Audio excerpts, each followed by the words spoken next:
amafumu ne gatandika okujjira okumukumu mangi nga ngakuba, amalala nga gankwata emikono, amalala amagulu. Nze ne mmanya nga Kamaanya asunguwadde anti nga takyagera bulungi. Kino nno ne kimpa bujja amaanyi. Era mbu mu kaseera kano Muyodi bwe yayogerera nti entamu ebadde efumba eya Mbego bavuunike. Ebyo nno Mirembe ye yabimbuulira. Effumu erimu lyankwata ekisambi ne ntalanguka, naye ne nfukamira bufukamizi ne sigwa. Ne nnwana bwezizingirire buli ffumu lye yasindikanga ab'emikwano ne baamira nti ne nnwana bwezizingirire. Nze buli ffumu lye nasindikanga ab'emikwano ne baamira nti bw'otyo ssebo, gendera awo ggwe, tojjanga okwo, mpola mpola ayiisa obusera. Mbego yalaba mufuukidde olukokobe, n'asindika effumu lye eryali ery'okunzisa, era eryali effumu lye lye yakanyuga omulundi gwe ogw'enkomerero mu nsi. Bwe lyajja ne ndyekangira kumpi, ne ndikuba mawanvuwanvu ne limpita ku mutwe, ne litumbiira mu bbanga, mbu ne lyetonnya emabega wange. Bw'atyo Mbego olw'eryanyi lye yakozesa ng'akasuka effumu n'atagala, era nange bwe nalikuba ne ntagala, naye nze ne musooka okutereera.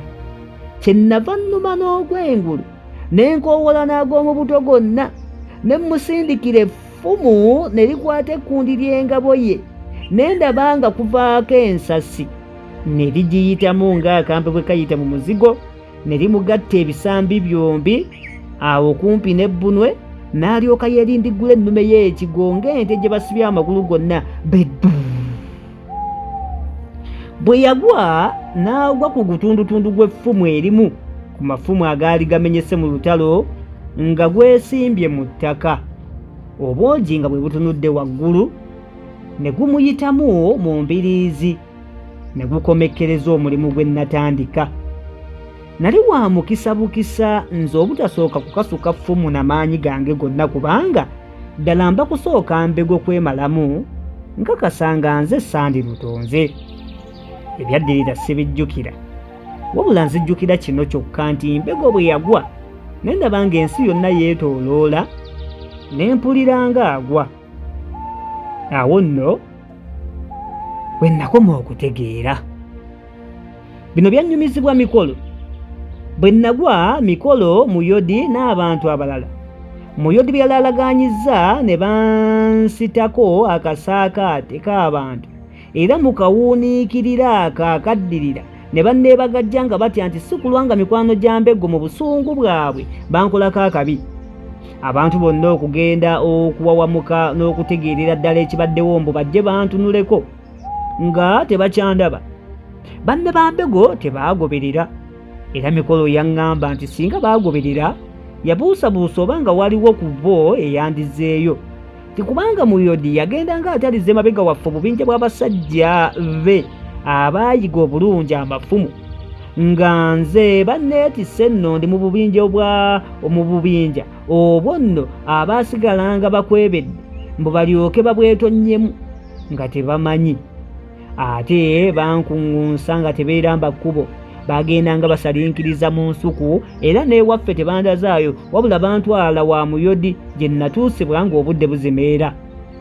Abasajja ne bambugumiriza amazzi, ne bannyiga ebiwundu era ne bannaazaako omusaayi. Muka Muyodi n'asiiga eddagala mu buwundu bwange bwonna, era ebinene n'abibikka n'eddagala eryo, ate nga teribembulwa kunyiga kiwundu, wabula buli awabwembuka nga nkovu. Bannyumiza nti eddagala eryo okusooka baatya okulimmetta olw'okuluma kwalyo, nti naye yabagumye ye Muyodi ne mukazi we ku lwawo. Abaategeeza abasajja abaali balitidde mu mbeera gye nalimu nti nali sisobola kuwulira bulumi, ate nnyini baali batuufu, nze saawulira na kulumwa kwonna. Era singa tebaalinteekako luvannyuma nga mmaze okuwona ebiwundu, bwe neetema akagere nga njasa enku ne mpulira nga bwe liruma, naguno gujwa singa ndowooza nti abasajja baatira bwereere teriruma. Namalira ddala ennaku nnya nga sitegeera, bwera nga ndogojjana nnyo. nga n'okuwawamuka kwentadde, era ab'emikwano bonna nga bali mu kweraliikirira okuggyako kulwawo. Buli kaseera yabagumyanga n'ebigambo bino. Yabagamba nti ebyo ebiwundu bitono tebitta muzira. Nali ndabye ku bye bafumita ebisingako awo, naye ne basumattuka amaala g'ow'ettanda. Ku lunaku olwandibadde olwokutaano mu Kalasamayanzi ne mpewa mu kamutulo twange. Awo nno ne ntandika n'okutegeera eby'oku nsi, naye nga buli wantu wonna ku mubiri wannuma. Meya yasooka okundaba nga nzuukuse kubanga ye yatuulira ddala awo ku ntulubiru emitwetwe okumala ennaku zonna ze namala nga ndi ku muggo gw'entaana. Bw'atyo n'agenda abuulira mu Yodi ne mukazi we, nabo ne bajja ne bambuuzaako. Kwolwo mu ttuntu ab'ewaffe bonna ne bajja ne bankulisa nnyo, era buli muntu okuva ku mukulu okutuusa ku muto n'antonerayo akantu. Kwolwo eggulo Mirembe n'ajja okundaba, ne najja ataavanga mu kkubo buli kaseera ng'ajja okulaba embeera gye ndimu. Bwe baatuuka, Mirembe n'asitula mpola omutwe gwange n'aguteeka ku maviivi ge, n'anjera ekyenyi n'engalo ze nga bwambuuza oba nga neewulira mu bulamu awamu. Bwe namala okumutegeeza nga bwe siri bubi nnyo n'amwenyaamu, n'atandika okunkolisa olutalo, era n'antegeeza nga bwe yeeraliikirira ennyo ku lwange ng'olutalo lukwajja, nti oba oli awo ne banfumita obubi ennyo, nti naye okuva okulwana lwe kwatandika okutuusa lwe kwaggwa teyalowoozaako n'akatono nga nja kuwangulwa, nti nno n'ekyasinga okumugumya kye kirooto kya Najja kye yaloota mu kiro ekyakeesa olunaku lwe twalwanirako, kye yamulootolola ku makya ng'essajja linfumita nga ngwa, ng'abantu bankuŋŋaanirako nga banneekebejja naye nga si kyenyeenya. Naye nno mb'omwana muwala oyo Najja, kubanga ebirooto bye bulijjo omuntu gwe byalagulanga okuba obulungi nga y'abaako akabi. Mirembe kyeyava alowooza nga nze gwaloose nga ndi mu kabi, nze nnaawangula, era bwe gwali.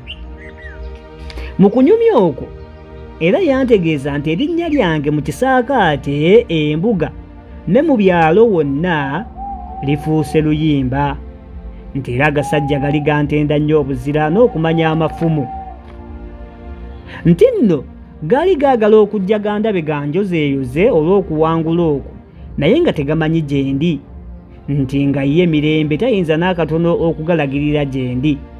Awo n'amaliriza na bino nti banno nno bali tuli ku baana b'omwami, bonna kati nno bakufujja lulusu.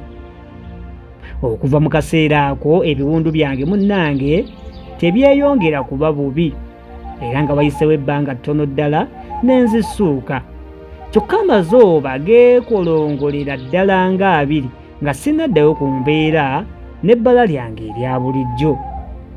Olumu Mirembe bwe yajja okundaba, era nno nga nkyali ku ndiri, ne nkwata engalo ze ne nzikebera, n'azindekera okumala akabanga. Oluvannyuma n'azinsikako, era n'ambuuza lwaki okebera engalo zange mbiziti. Simanyi nno oyagala kunsekerera. Ne mugamba nti nedda, nze zinsanyusa okulaba. N'aŋŋamba nti limbira eriggwe. Ate ne mubuuza nti ye bannange gw'oliddayo? Ye n'ambuuza ye Mirembe nti ye bannange gw'oliddayo ewammwe? Kunze nti ye. N'ambuuza nti olindeka kuno? Ne mugamba nti simanyi, so neera ddala nali simanyi oba nga ndiddayo oba siriddayo. Ye n'abbika amaaso ge, amaziga ne gatonnya. Nalaba nzitooweredde ne munnyonnyola, tesimanyidde ddala nga ndiddayo, naye nno ne bwe ndiba ow'okuddayo sigenda kukwerabira. N'agamba nti onsanyusa era onneeyagaza mu byonna, era bulijjo kyeyava agamba nti nedda, ekyo kankireke.